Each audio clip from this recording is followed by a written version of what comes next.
when they came under a little bit of pressure in the second half. So yeah, I mean, fairly deserved. Yeah, it's been a good start, Tony Cottee, hasn't it? We spoke last week about gaining momentum at the start of the season. Now 3 wins in 3 in all competitions. That's exactly what's happened. Yeah, fantastic.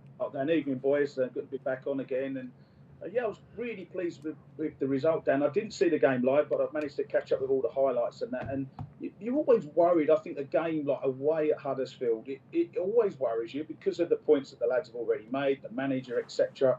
I think as it gets colder in the winter, it gets a hard place to go to. And I don't mean that with any disrespect to Huddersfield, but it is a tough place to go to. So for Leicester to go there, to get the 3 points, yeah, of course, as we said, we'd like to have seen a few more goals and probably deserved a few more goals. It's all about the 3 points, Dan. And this division, as we spoke about last week, it is a very, very tough league. And it's much more important to get those results rather than going and playing fantastically well, scoring 3 goals, conceding 4, losing 4-3. Everyone says what a great game it was, and you haven't got the 3 points. I'd much rather have the 3 points. Thanks very much. The absolute priority this season, as we all know, is to try and get back into that Premier League. Been a fantastic start to get the 3 results. You know, I think the new manager will be really, really pleased, and some good individual performances again at the weekend. So I look at the 2 teams that came down with Leicester, Southampton and Leeds. And shaky starts. You know, you look at Southampton. You know, went to Sheffield Wednesday on the opening day on the Friday night, sort of scraped a 2-1 win, conceded 4 at home on Saturday to Norwich. Leeds, on the other hand, came back from 2-0 down against Cardiff to get a point with a 96th-minute goal. Went to St Andrews, which won't be an easy place to go to this year. Lost 1-0. But what I think the most pleasing thing for me, when you go to somewhere, when you're playing against a Neil Warnock side, we know how Leicester are going to play now, but there will be times this season you've got to dig in, you've got to roll the sleeves, you've got to battle, you've got to compete, especially against the likes of Huddersfield, and that's exactly what they did. And then their football did the talking. Yeah, I think, you know, especially defensively on that, you know, it's one of those places, Huddersfield, isn't it, where you go in, you get the job done, you get out, and if you get a positive result, you take it. You know, with the record that you've just stated that Warnock had last year, and keeping Huddersfield in the league, it is one of those places, and there'll be many more of those games where you go in, you get the job done, and you get out. And if you've got a positive result on the end of it, you take it with both hands. And another result that stood out for me at the weekend and proved what a good win it was on the opening day, on the opening Sunday of the season, was the result against Coventry. You look what they did to Middlesbrough, who were a lot of people's favourites to finish in the top 2, to beat them as comfortably as they did. It just goes to show, you know, what a tough game that opening game was against Coventry, and to come away with 3 points was a fantastic result. Enzo Maresca, Tony himself, said that obviously that they're still learning the new system. It's going to take time. So the fact that they have been able to win their first 2 league games, win the cup game as well, proves that hopefully it can only get better, which is really exciting. Yeah, and I don't think he would have necessarily expected the start that they made as well. I mean, you go in as a new manager, you've got your own ideas, you've got to try and implement them in training. You've then got to go through the pre-season process, which is more about getting fit really than the players actually, you know, having fantastic performances. But you're trying to get your ideas across. But you know, I think Enzo would have, you know, he certainly would have hoped to have won the home game, but he would have known, as you had just touched on, that you're playing against a very good Coventry team. So he would have been pleased with that performance. And then you go and get your away win, you create chances, right? You don't get the goals you deserve, but you get the 3 points and get through in the cup competitions as well. And, you know, the draw against Tranmere coming up as well. So, you know, he'll have been really pleased with the start that the lads have made. Yes, it's a work in progress. You know, players like Ricardo, you know, that we touched on last week, you know, trying to learn different roles and play a different role in that team.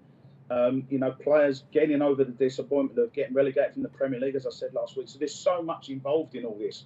So if you add all that up and then you're still getting the results, I know he wouldn't probably publicly say it. I bet he's absolutely delighted, Enzo, with the start that the lads have made to the season. Well, he has to be, doesn't he? But if you think, right, it's early stages still, and and it's a completely different way of playing to a certain degree. I know Brendan's philosophy was sort of possession-based, but I think this is more, especially with the inverted fullback that Enzo likes to play. But we saw good signs in that first half against Coventry, the way they popped the ball about. Not as good in the second half. The first half against Burton is as good as anything I've seen for the first half. I mean, yeah, 2 great goals, but just the way they build it. I think the first goal starts in Leicester's penalty area. Yeah, they just play one touch, 2 touch. They work it to Burton's penalty area, lose possession, but they win it back quickly. They score the goal. The signs are already there, so he must be absolutely delighted. And now they've got a free week before Cardiff come to town on Saturday. I think as well on the back of that, Ewan, you know, Huddersfield went man for man in the midfield on Winks and Ricardo, so they've got to think now, how do I get past this man for man block that Huddersfield had, which is obviously something that didn't come up against Burton and necessarily against Coventry either. So, you know, teams are going to have different tactics, and so they have to learn their way through this. I don't know if you heard Neil Warnock's interview after the game, and to be fair, he says it how it is, a spade's a spade, you know what I mean? And he just said, yeah, we had a couple of chances, but they're the best team in the league. They've got the best squad in the league, and he's spot on. He was actually pleased with the way his side played as well.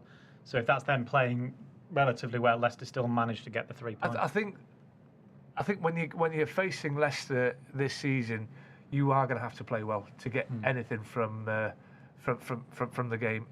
And we said, and you don't like looking too far forward, but we looked at the first few fixtures and you thought, oi, bit of a chance. If we can get 3 points against Coventry, into Huddersfield, and the next 3 games, Cardiff, Rotherham and Hull, before then that huge game against Southampton on a Friday night down at St Mary's. I mean, I don't want to tempt fate, but can you imagine 15 points from 5 games going down there?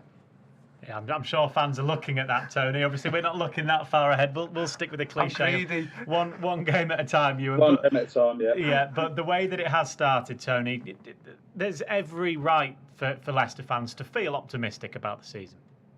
Yeah, absolutely, and quite rightly so. And I think what it's worth pointing out, and Tags was at the game doing the commentary now, and he probably could touch on this a little bit more, but you know, I get the feeling that pretty much every team that plays against Leicester this year, it's going to be almost like a cup final for them. They will feel, and they'll have all have watched Leicester playing in the Premier League last season, a lot of the players still there, and they will feel like it's a cup final, a big game. I'm sure, I can only imagine what Neil Warnock was saying in that dressing room before the game.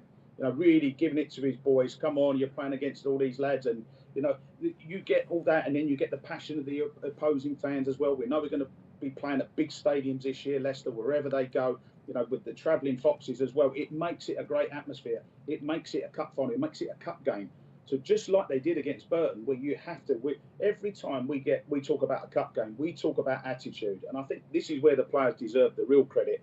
It's about attitude. We know that Leicester have got one of the best, if not the best, squads in the Championship. This season. We know that for a fact. But you have to go and prove it. You've got to get your attitude right. You've got to be bang on it every game. And I don't know whether Tags agrees with what I'm saying. I just think that pretty much every game is going to be like a cup final for Leicester. Yeah, it's fair to say that, isn't it? And I think, you know, if you look at Huddersfield's performance, the players on the pitch, they did not leave anything out there. They give their all.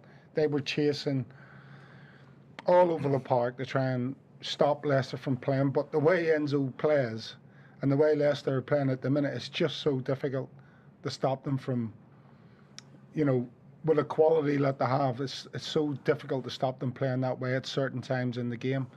And once they break through that block like they did, and it's 1, 2, 3 passes, and they're straight, cut you open like a knife through butter. It's just really good to see. That chance for Pratt obviously was a great chance, but the move to set that up, the ball from Ricardo, everything about that was brilliant. Absolutely, and that's under pressure. That's Huddersfield putting Leicester under pressure and not allowing them to try and play, but they found a way to break that block from Huddersfield and get their passes off nice and sharply. And it was a 1, 2, 3 passes, and then it was Dennis Pratt was away, you know, and in on goal, and you know, and that's the little bits that will come. You hope the longer the season goes on, they'll find them finishing touches in front of goal. Tags, how pleased have you been? I mean, conceded too many goals last season. It's simple as that. Conceded one in our opening 3 games, 2 clean sheets, and you'd expect to keep a clean sheet against Burton, no disrespect to them. Huddersfield was spoken about, tough place to go. Conor Cody's injury was a massive blow at the start of the season. Yannick Vestergaard's come in having been frozen out for one reason or another. How pleased have you been with the Woodfast and Vestergaard? I thought they were excellent, the pair of them, and along with Callum Doyle. I thought Sorba Thomas is a decent player in the Championship. I've watched him a few times. He's got pace, he's direct, and I thought Callum Doyle, after the first 10-15 minutes, dealt with him admirably, I have to say. And the 2 centre halves, when the ball came into the box, they got their head on it. I thought Fast was excellent throughout the whole game. So listen, you're never going to moan when you keep a clean sheet, that's for sure, but for the most part they look comfortable. They look like they knew how to handle the pressure that Huddersfield were throwing at them. And as a manager, with your manager's head on, watching from the sidelines, that's exactly what you want, security. You want your centre halves in particular to be secure. And for the most part, they were.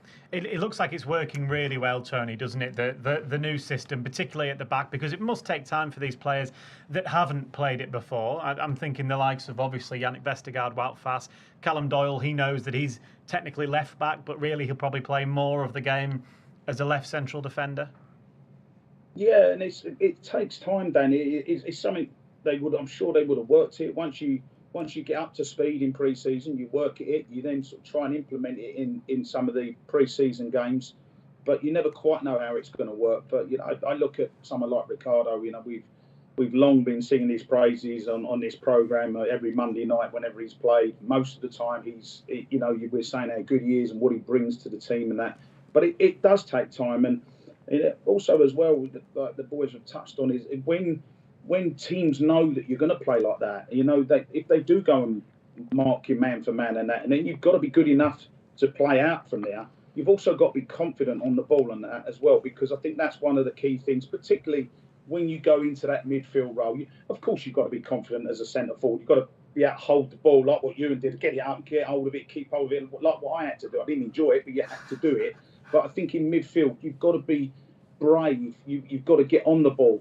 If you've got a man behind you, you've got to want to accept the ball, especially with the goalkeeper looking to play the ball into midfield. And when they go tight and man for man, you've got to be able to get on the ball. But a couple of times there was a couple of flowing moves, and the ball's played in. They've got men marking our players, and they play it off one-touch football, and particularly with a Pratt chance, ended up with a chance on goal. I mean, they deserve a lot of credit. They've obviously worked really hard in training with it. It is still a work in progress, and there will be times when it doesn't come off. There will be times, as we saw again on Saturday, where the goalkeeper might give the ball away.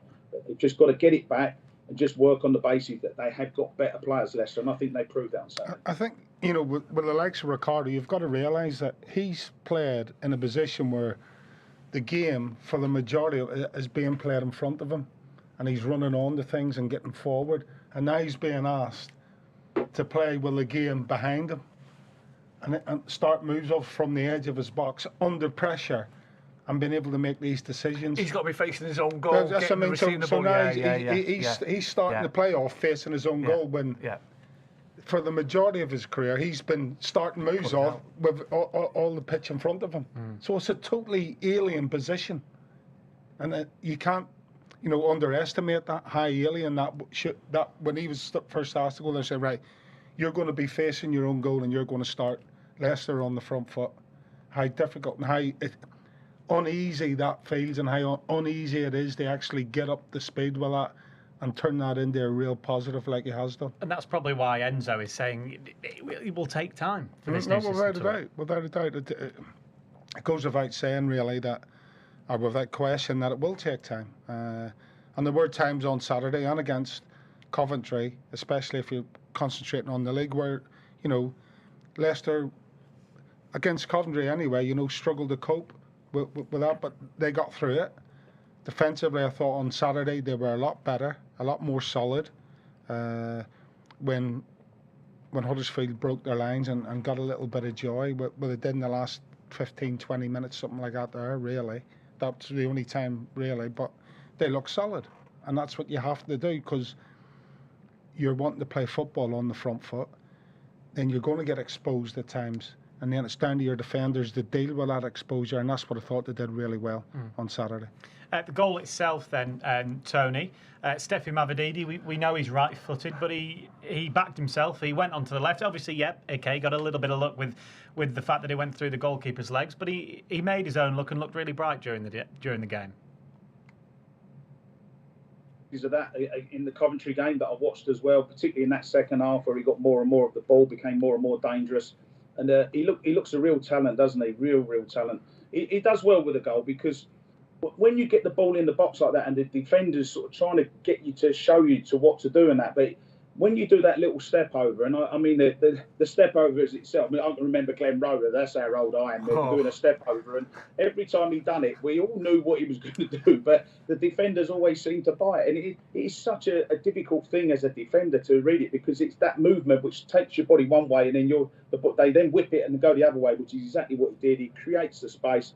And the other thing I liked about it is he's driven the shot. He's not tried to. He's on an acute angle. He's not tried to side foot it towards the goal. You know, if you put pace on it, sometimes when there's that much pace on the ball, the goalkeepers can't. They're tall. A lot of these goalkeepers are very tall now, and they can't always adjust their feet. If you strike it hard and low, as it did, it goes through the goalkeeper's legs. Yeah, of course. I think Tagg's called it. Of course, it could have been. He possibly could have done better with it. But it's the pace on the shot that makes it difficult for the goalkeeper. But it ended up. It was a really good finish, and they're the sort of goals you need. That little bit of luck where the ball goes through the goalkeeper's legs. And that's where those sort of games, those sort of goals get you the 3 points that you need. He had a similar chance a few minutes before, but he went in on his right foot. I don't think anything came of it. This time, I don't know who the right back was, but he sort of forced him. Well, you're going down the line this time, and he's got to be confident that he's right-footed. That's his stronger foot, but he's got to be confident he's got the ability to do what, because he's got pace. He's got pace to burn, and that will scare the life out of defenders. We saw it. Didn't see it as much in the first half against Coventry, but I think his blistering place down the left-hand side sort of created the opportunity for the first goal against Coventry. He's got to realise that defenders hate playing against pace, and he's got to have the confidence to, if the right back's going to force him, he's going to close that avenue into the box and let him shoot with his right foot. He's going to force him. He's got to be confident he can do that and hit the target. You've got a chance to score. Yeah, Lee Nichols, he'll be disappointed, but what's the old saying? If you don't shoot, you don't score. And it shows he's got the variation in his game that he can.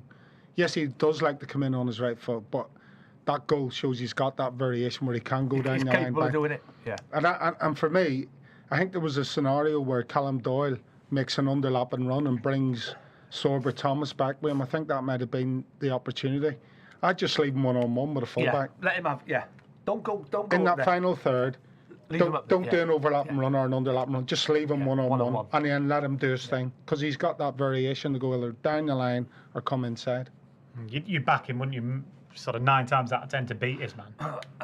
I mean, to get a goal in his second, he didn't start at Burton, did he? No, he didn't. So to get a goal in his second league game, that will do him the world, because he's not a baby anymore. I think he's 25, so he's not wet behind the ears. He needs to probably kickstart his career now. He's at a great club for him to do that and help him develop and progress and become a better player. And absolutely, he's showing the signs of doing that. Right, let's do the first of our Lardles then this evening. For those of you that are listening for the first time, either tonight or this season, this was a game we also played last season as well. Basically, we'll play you 4 clues throughout the evening of a goal scored by a Leicester City player, either in recent seasons, this season, years and years ago. It could be anything. We are looking basically for the Leicester goal scorer and the team that it was scored against. Each clue gets easier and easier. People were moaning that it was too easy last week. Let's find out if this is any more difficult. Right, we'll play clue number 1 for you now. Here is Maddison, great touch. Ball will fall for Vardy, he's onside. Jamie Vardy to make it 4, goes round Hamer, brought down, penalty. There we go, we'll play that one more time. Here is Maddison, great touch. Ball will fall for Vardy, he's onside. Jamie Vardy to make it 4, goes round Hamer, brought down, penalty. Okay, so those of you that are listening, or watching rather, on Facebook or on YouTube, get your comments in, get your guesses in. Who scored the goal and who was it scored against? Ewan's got a bit of a smile on his face. He might have it. Clue number 1. We will see a little bit later on. Tony, you like obviously talking about forwards. Both you and Ewan like to do that. Cottee and Iwan came in, dropped in almost into that number 10 position, linked play up a lot. He had a few efforts, bit more from distance really, rather than any clear-cut chances. Were you impressed with his performance, and that's the sort of role that he can thrive in, that role really, the way he plays? Yeah, Dan, I'm a big fan of Cottee, as you well know. I think at times he's had spells for Leicester where he's pretty much been unplayable. Over the course of the last couple of seasons, obviously not quite as much last season, but the season before, I remember him going on that fantastic run. Just the goals were just flying in. His overall game was excellent, and that's what he brings to the team. I mean, Leicester are still very, very fortunate in terms of the forward players they've got. Obviously, no Jamie Vardy this week. He went with Iheanacho, but I like the way he plays the game. Sometimes I think he could just look. Sometimes he can look a little bit lazy, and I don't know whether lazy is the word, but just a little bit where he's doing things at his own pace sometimes. But he's got so much skill, so much ability. He gets in all the right pockets. He's a good finisher, a very, very good finisher. Unfortunately, it just didn't happen for him at the weekend, did he? He had, I've lost count of the chances, 2, 3, 4 chances in that first half where he could have had at least 1 goal. But he just brings something different to the team. And I think if you are playing what you would call a possession-based game, where you're looking to play the ball into the feet, you're looking for movement, you're looking for third-man runs, all those sort of things, I think as a sort of a focus point, if you like, I think Cottee probably the best one for that, because of his hold-up play, and because of his movement and how he brings other players into play, particularly coming from midfield. So when you've got sort of 2 whippets in wide areas, when you've got sort of the 2 attacking midfielders who just play behind the centre forward, I don't think you need sort of, how can you say you don't need a Jamie Vardy type player who's just going to play on the shoulder and look for those through balls. I think at the minute, because of the change of style, probably Iheanacho is the best option. And I hate saying that because of what Jamie Vardy's done at the football club. He's still got a huge part to play this season to help and try and get the team back into the Premier League. But you look at Iheanacho, he's got all the tools that you want. He's good at receiving a ball. He's good with a centre half at his backside sort of thing, nice and tight. Got good awareness, nice first touch. He's composed in front of goal. I mean, we saw that against Burton with that outrageous finish that he did for the first goal. The awareness that I'm talking about, where the second goal, where quick thinking from Doyle, ball down the left-hand side, he's carried it into the box. He's sort of had a look up and squared it to Ndidi, who had that simple finish in the end. He's a terrific player. And I think the season TC was talking about a couple of years ago, I think he finished the club's top scorer on 19 goals. I think Jamie Vardy was the club's Premier League top scorer. But with all cup competitions, I think Cottee got 19. So, he has got all the tools that you need for the forward to play in that position. Yeah, I think if you're analysing Cottee's performance, I thought he came on against Coventry and did really well. Came on at 1-0 down, didn't he? Came on at 1-0 down, did really well. Did really well the other night against Burton, as you said. Great finish, and obviously an assist as well. I thought for the first half an hour, 40 minutes, I thought he did really well on Saturdays. He was up against 2 tough old school style centre halves, and I thought he did well. And yeah, okay, you can be forgiven for sort of second half didn't get as much joy. Jamie come on, he just lifted the whole tempo of the game when he came on, and so did Leicester, and the goal came after he came on the pitch, and it's just that tempo that he brings into it. But definitely Kelechi, I think this style of football definitely suits the type of player that he is. That might actually be the case throughout the season, Tony, that games could be quite tight up until about 70 minutes, and then Leicester have the quality on the bench. They either bring on Vardy, Daka, Iheanacho, whoever it might be, depending on who's started, and that can really, really change a game. Yeah, I don't just think that's in the Championship. I think that's football in general. I think most games that probably were played over the course of the weekend, you know, invariably, I know the Southampton Norwich game was a bit of there was one of those games, wasn't it? But normally you get the first, it's not just the first half, but the first sort of 15, 20 minutes of the second half as well. Sometimes it can be a little bit cat and mouse. It can be tight. But as the game opens up, you know, as it develops and that, and the only thing I would say is that, and I'm thinking if I'm Jamie Vardy, I don't want to be known as a super sub. It might end up that he becomes that, but Jamie would want to play like he did against Coventry. You know, he was captain. You want to start the games. You want to play the games. You get more into the games. If you start a game, it's so much easier than coming on. But with how Jamie is, he's such a fit lad. He sort of keeps himself so good about everything. I think personally that he might well develop into that sort of player with 15, 20 minutes to go. He can come on, he can change things. Mark Albrighton is another one who can do that. Leicester are blessed with players that can come on. Daka, I don't think he was on the bench, but Daka can do it as well. They've got players that can come on and make things happen and that. And that's what we was talking about earlier about the squad. If you look at the depth of squad that Leicester have got, they've kept the nucleus of the good players. Obviously, we knew players were going to leave, but they've kept a nucleus of the Premier League players. And they've sort of added as well. Good players are coming in, particularly Harry Winks, who I think is a good player. Connor Cody's a good signing. There's good players coming into the club. So you've just got to exploit it. As the game expands and gets open a little bit, you bring someone like Jamie Vardy on, like Tag said, he's going to cause havoc. There's no doubt about that.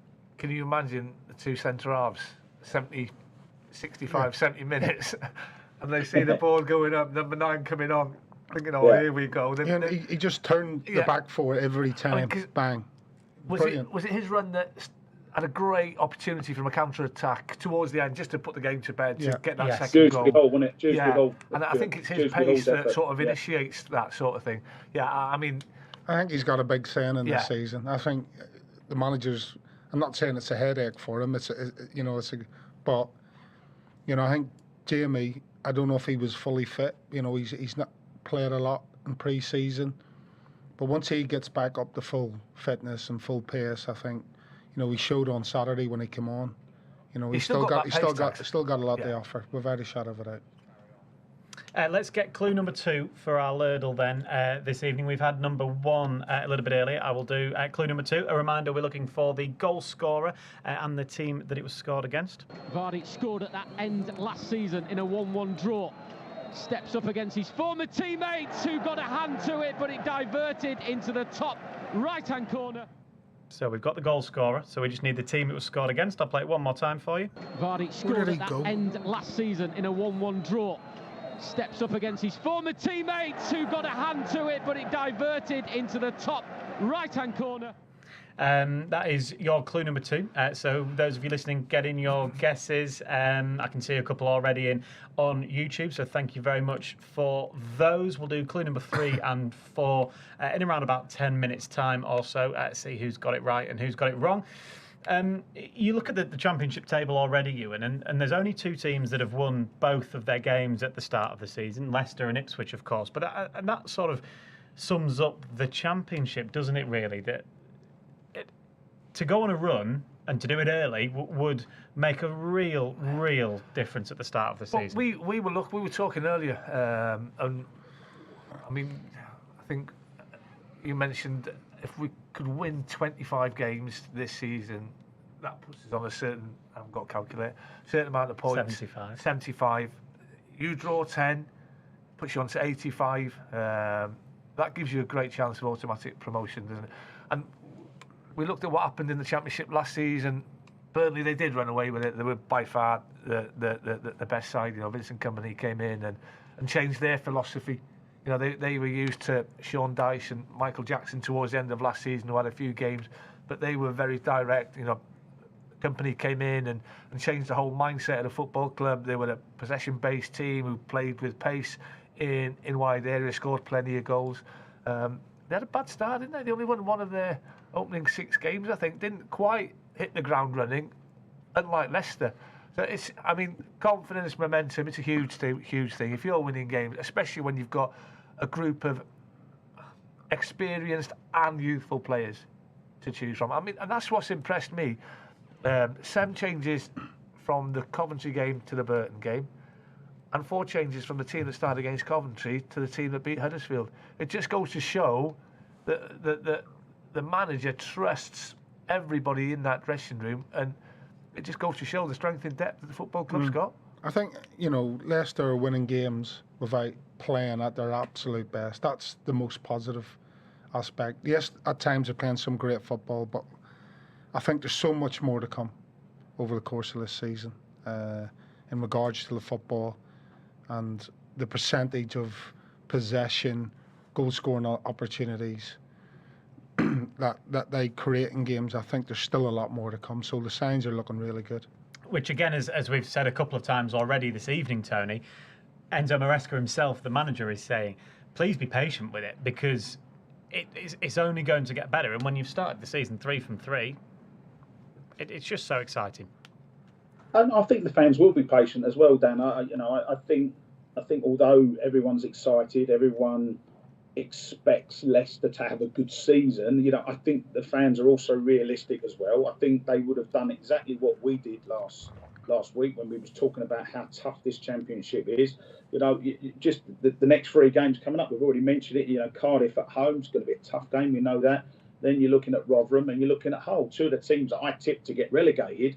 But I know one thing: going away to Rotherham will not be an easy game. It will be cup final time again for Rotherham against Leicester, and same for Hull. They'll come and fancy their chances. There's some really, really big games, but it is a young. You said the cliche, Dan. One game at a time. But I think Leicester can only do that. They can only beat what's in front of them. And just while you're warming up, I don't know about how the boys feel, but I always felt 6 games to get yourself into some sort of match fitness, match sharpness. And once you've gone past the 6 games, I think you've got the level of fitness that you need for the rest of the season. But I think in these first 5-6 games, sometimes you can be a little bit off the pace. You can get caught out, you can lose to dodgy goals or whatever. But none of that with Leicester so far. Touch wood, it's been absolutely fantastic. And what a great start to the season. Yeah, absolutely. And you know an awful lot about Cardiff, of course. You'll be here at King Power Stadium, not working for us. I had a little scouting trip down to the Cardiff City Stadium on Saturday. Not had the best of starts. Went up to Ellen Road, first game of the season, 2-0 up at half-time. Came away with a point. I think Somerville scored in the 97th minute or something like that. They played Colchester at home in the Cup on Wednesday. 2-0 up again. Gave away 2 goals. I think it went to penalties. They went through and lost to QPR on Saturday. Once again, they conceded 2 goals. They've got a new head coach in Errol Bullitt, who's managed a few clubs in Turkey. I think his biggest club was Trabzonspor. That's the one. He had a good career playing in Turkey. They've made a few signings.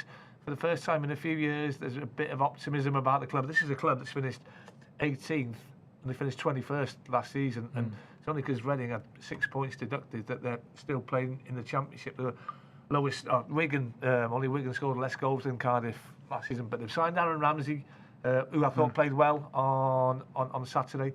I think he's brought 6 in, 5 of which have been sort of attacking players, so that tells you what their problem was last year. But Leicester will fancy themselves against Cardiff. Dan, I would expect to come here on Saturday, and I will put my head through the door and say hello before I go. I would expect Leicester to win the game, yeah. Be weird working here, not doing it for us. It will. It'll be strange. Jumping up, celebrating. No. The thing is, I want to see Cardiff, Swansea, Newport, Wrexham do well. I was brought up an hour from the racecourse, so I'm a Wrexham fan, especially with the Hollywood stars that they brought into the club. So I'm more of a Wrexham man than the South Wales teams. But yeah, I can only see, and I don't want to get carried away, I can only see one winner on Saturday, and they'll be wearing blue. Which is good, Gerry, because that's what Cardiff were. I know, but they won't win it Saturday. to be 3 from 3 in the league at the start of the season, that would be just the start that all the Leicester fans were hoping for, because you never know coming down. New manager, new system. Absolutely.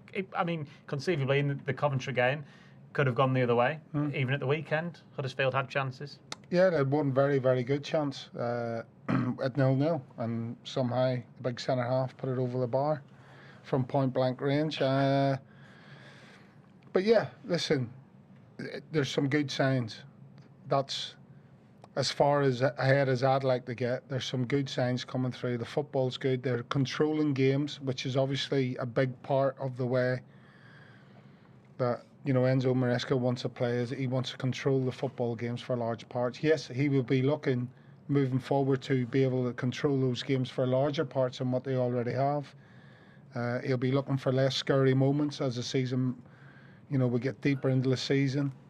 But the signs are good, and that's all you can hope for as a new manager who's a bit of an unknown quantity himself. But credit to him and his backroom staff, because as I said, he's got the players playing some really attractive football. I mean, the word process has been used, and it is a process. It's still in its infancy. That's the thing. Well, some of these managers have been in jobs for years and years in the Championship, and Mark Robins a case in point at Coventry. And so when you've got a new manager coming in, changing everything, having to get rid of players, established players, bring other players in, and bed them into the squad, on top of playing a brand new system that a lot of the players aren't, haven't been used to, it is not easy to get it absolutely spot on. You've just mentioned Vincent Kompany, 1 win from 5 or 6 when he took over. So you've got to look at Leicester and see where they're at already is a major bonus. Touch wood, it continues. Right, let's do clue number 3 for our Lurdle this evening. Again, we're looking for the goal scorer and the team that it was scored against. The goal scorer has been given away, so we just need the team. Vardy scored at that end last season in a 1-1 draw. Steps up against his former teammates who got a hand to it, but it diverted into the top right-hand corner. He pats Hamer on the head as he goes to celebrate with the jubilant Leicester fans. Leicester hit 4, Vardy hits 2. That was clue number 3. Gerry may have half given it away throughout that one. Those eagle-eyed listeners. We have had some correct answers. We have some incorrect answers as well over on YouTube. Steve said Vardy against Fleetwood. That is incorrect. Terry, Vardy against Derby in the Championship. I'm afraid not. I'll read out some of those correct names once we do clue number 4 shortly. But before we do that, Iwan Roberts, it's time for your feature on Extra Time this evening, which is Globetrotting. Straight into it. Straight into it. There was a couple that caught my eye. The Japanese girl in the last 16, which hit the bar, hit the Swedish goalkeeper's head, hit the post, ran across the 18-yard the goal line and didn't go in. But the one I'm going to go for, and it is quite, I wouldn't say it's an obvious one, but it was a big game in Germany, in the Allianz Arena, the German Super Cup. Harry Kane on the bench, going to lead Bayern Munich to his first silverware in his career. What happens? They get beat 3-0 by RB Leipzig, and a hat-trick from Dani Olmo. And his second, I think it was his second goal. His third one was the penalty. Yeah. His second goal, it's an unbelievable bit of skill. The ball's been played into him.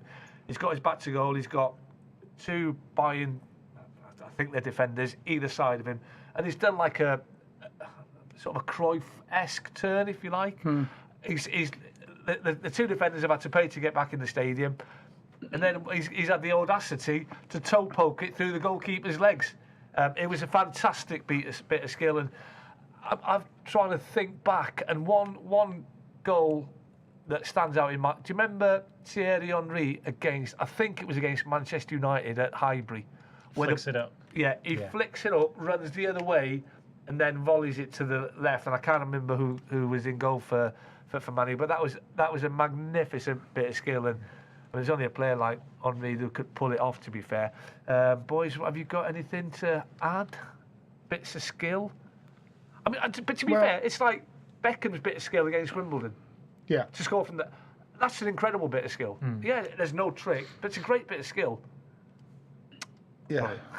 Well, I remember once I was put on my backside by a striker at Derby that had a big centre forward. Can't remember his first name. His second name was Raziak, I think. And it was the best bit of skill I ever seen because I ended up on my backside, obviously. And I was at Stoke at the time, and he's going in the back. Yeah, Gregor Raziak. There you go.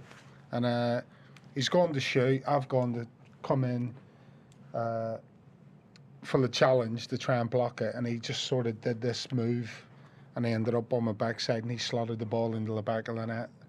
And I thought, how's he done that? So for the rest of the game, I was just chasing him around, hammering him, just kicking lumps out of him. And in the end, Derby had to take him off because I said to Tags, I said, you must have absolutely battered him. He went every time he got the ball. So I had to take him off in the end because I was just going through the back of him and everything. Dan? I was going to think of the Leicester example. Jamie Vardy did it for both England and for Leicester. England was against Germany, and then Leicester against Man City. The game Leicester won 5-2. He got a hat-trick. One of the goals was where the ball comes in from the right-hand side, and he just flicks it behind his standing foot over Edison into the goal. I think the skill, you must remember that. You were there, Gerry, weren't you? The skill to do that, obviously. And Jamie Vardy doing it twice in the space of about a year and a bit, once for England and then... I mean, even the skill where, I can't remember what it was at the King Power, the ball over his shoulder. Tottenham. To hit it first time with his left foot like that. Yeah. That's an incredible bit of skill. TC? To be fair, you only had one trick, but you did it about 500 times, didn't you? What's that? Sorry, say again? You only had the one trick, but you did it about 500 times. Well, exactly, yeah. But my trick was put it in the back of the net, Ewan, as you well know. But I mean, we all love watching bits of skill, but I think when the ball goes in the back of the net, it just makes it like watch the goal that the lad scored, Danny Olmo. I mean, what an incredible goal. A few goals immediately sprang to mind. Do you remember Dennis Bergkamp's goal up at St James's Park? Arsenal at Newcastle, where he sort of touched the ball, spun one way, went round the defender. And when he done that, I thought he hasn't meant that, surely. And he had meant it. It was an incredible goal. Elliot won't thank me for this, but the goal he scored at Field I wish he was here against Leicester when I was sitting on the bench, and I went, wow, what a goal that was. It was an incredible goal. One more goal that I in my early days, and Dan, you'll have to Google this because it's well worth doing it. Clive Allen scored for QPR against West Ham in 1984. It was on the big match or whatever the game was. He done 3 dragbacks, beating Billy Bonds, who was an incredible player, and put the ball in the corner past Phil Parks on a muddy pitch. 3 dragbacks, QPR, West Ham beat QPR 1984. Well worth Googling. Yeah, we've just seen it now. The joys of modern technology, we can get it up in seconds. Yeah, that's pretty impressive. That Tony must admit. Incredible goal. Yeah, it's a shame Bad Elliot's not here, by the way. As soon as Dennis I would have loved it. I tell you. Don't worry, you'll get reminded about it somewhere down the line this season, as he always does. That Clive Allen bit of skill beats the Danny Olmo. Oh, absolutely, absolutely. I remember that on that goal pitch as well. And we was winning 2-0. I'd scored. We were winning 2-0. We think this is happy days. We're going to win the game, and then Clive done that. It was just amazing goal. I love Clive Allen. Great goal scorer, but he was technically a good player as well. Thank you very much, Ewan. Another good globetrotting from you there. Lardle clue number 4. I'll read through some of the names of those that have got it correct. Well done to Stuart Russell on Facebook. Well done to Lewis Holden, to Fee Howe, and to Harry Pickering on YouTube. I think that's 2 in a row for Harry Pickering, both getting it on clue number 1 for the first 2 Lardles of the evening. So very well done to you, Harry. We will have to make it a little bit harder next week. Here is clue number 4. Vardy scored at that end last season in a 1-1 draw. Steps up against his former teammates who got a hand to it, but it diverted into the top right-hand corner. He pats Hamer on the head as he goes to celebrate with the jubilant Leicester fans. Leicester hit 4, Vardy hits 2, 3 points sealed, and it will be 5 consecutive wins for Leicester City under new manager Brendan Rodgers. Yes, Gerry, did you ever after clue number 1? Oh, you didn't have the team, did you? You had the goalkeeper, but you'd forgotten who he played for. I was trying to remember where he went after he was at Leicester. Well, yeah, and Huddersfield was in the back of my mind. Terry Fuller said he guessed Derby, thinking Hamer had gone there at this time. It wasn't, and you actually, for the first time ever in a year and a couple of shows, have got it right after clue number 1. Go on, drum roll, and you can give it away. Huddersfield I just have. Huddersfield, sorry, Gerry. I'm probably pleased with myself, honestly. Yeah. Right, before we do our prediction league, well done. Fee says yay on YouTube. Well done to Fee for getting it right. I think after 2 clues as well, Fee. So very good effort. Right, before we do our predictions, I'm going to read out the clue for our football Jenga, so you 3 can get a little bit of a head start against me. This is where the 4 of us go head to head at the very end of the show on a theme. We've each got to take it in turns to do an answer. If we get one wrong or repeat one, we are out. You guys at home can also play along to this as well.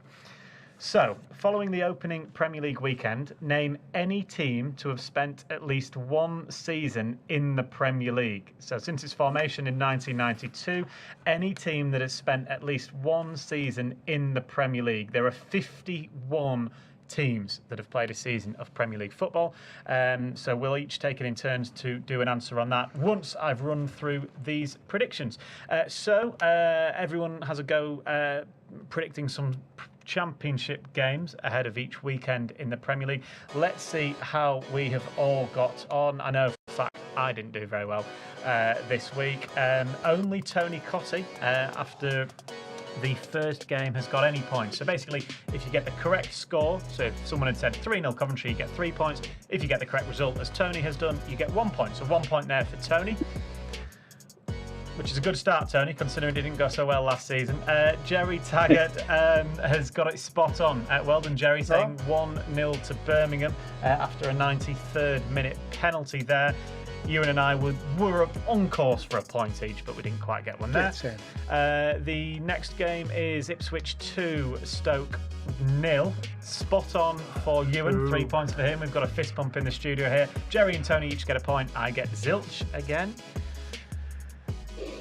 Watford against Plymouth. Everyone bar Gerry predicted a Watford victory, so Gerry gets a point there. Well done, Gerry. And finally, Hull City against Sheffield Wednesday. We all bar Tony get 1 point there. No one said 4-2. Naturally, that would be a pretty impressive guess, wouldn't it? You and Gerry and myself getting 1 point there. Here's how the table looks after 1 game. Gerry Taggart very pleased with himself there. The Matt and Gerry team are off to a roaring start. Boom! Wait till next week and Matt is doing them. Correct. Iwan Roberts, who won last season, is second. Tony third. Tony, you've got your own team this season as well, so you can't be let down by any guests. I can't blame anyone else, Dan. I can only blame myself. No, exactly.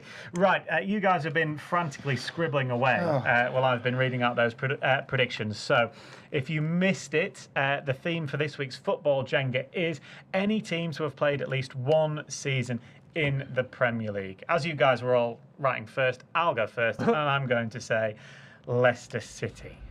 Gerry, you are up next for us, please. Swindon. Oh, he's gone early with something like that. Tony? Well, it'd be rude for me not to say West Ham. Arsenal. Manchester City.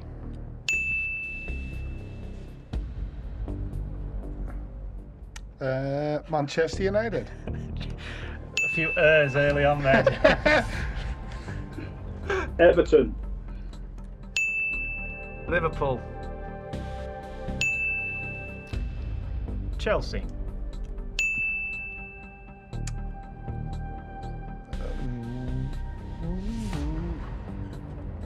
Brighton. Newcastle. Fulham.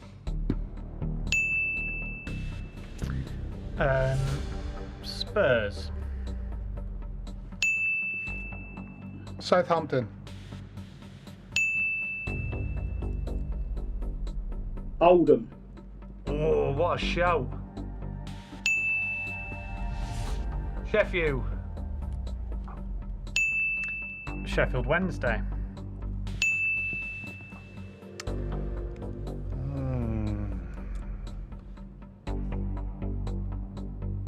Leeds. Watford. Wolves. Sunderland. Middlesbrough. Stoke. Forest. Hull City.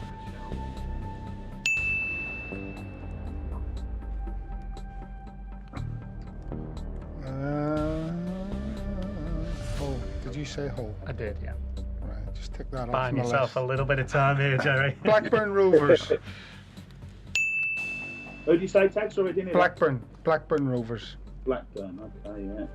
Okay. It's gone very dark here where I am, and I haven't got my glasses on, but I don't think anyone said Palace. Norwich.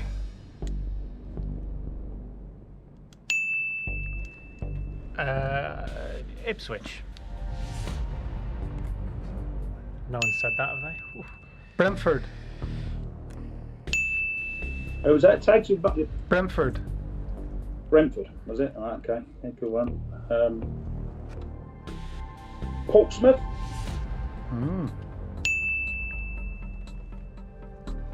Swansea. I'm trying to think if you've said the other one now, and I'm not going to risk it. I'm not going to risk it. Charlton. Good shout.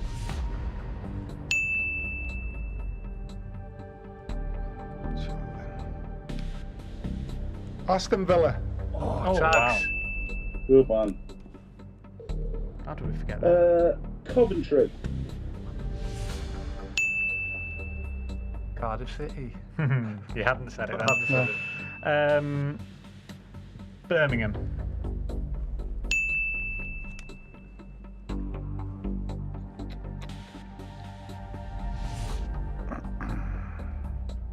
Notts County.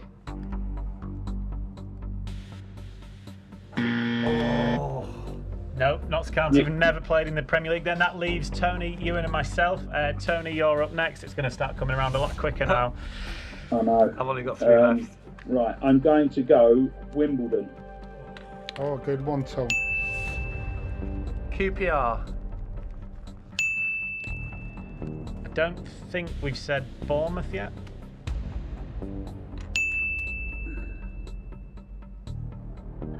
Bradford City. Oh, shout. Struggling now. West Bromwich Albion.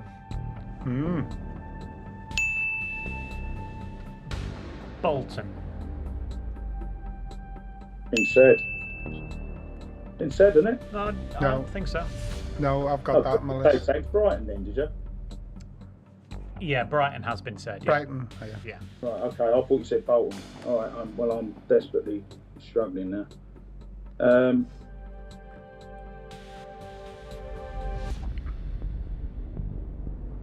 I am struggling. I'm going to get timed out, I think.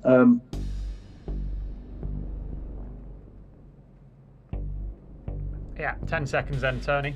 I know I'm struggling.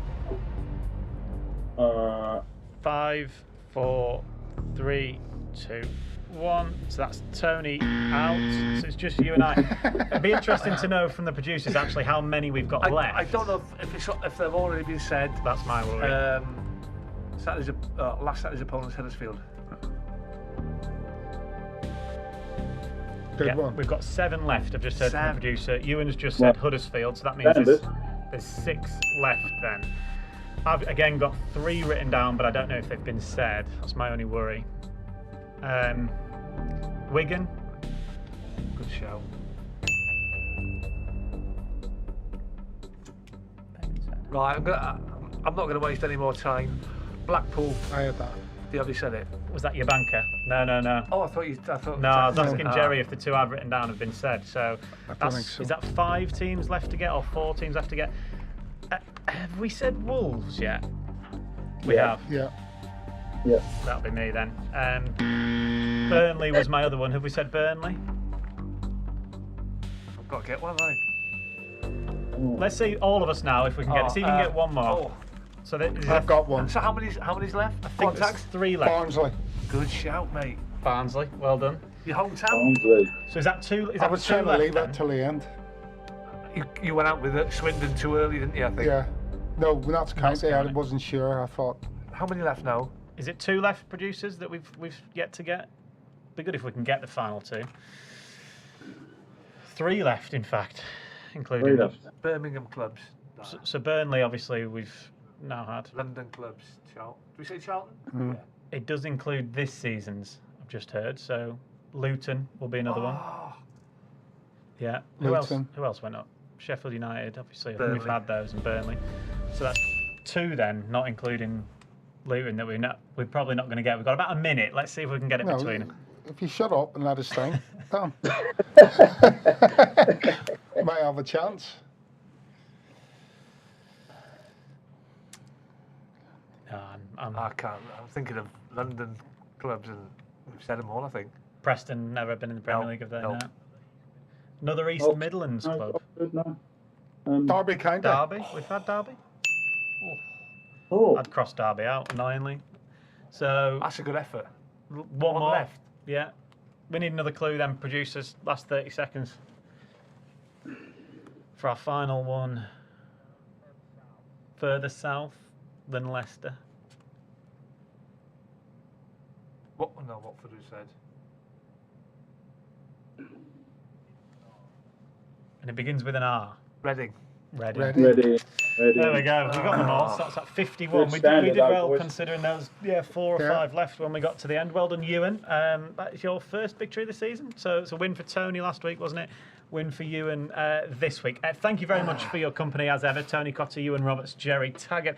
We'll be back again for extra time in a week, this time next week, where hopefully we'll be talking about another Leicester City victory over Cardiff City. Ewan will be here, not working for us. We'll be booing you, I'm sure, loudly from the press box, Ewan. Thanks everyone for their company. Thank you everyone who has watched and got involved with us tonight. We'll be back again in a week's time.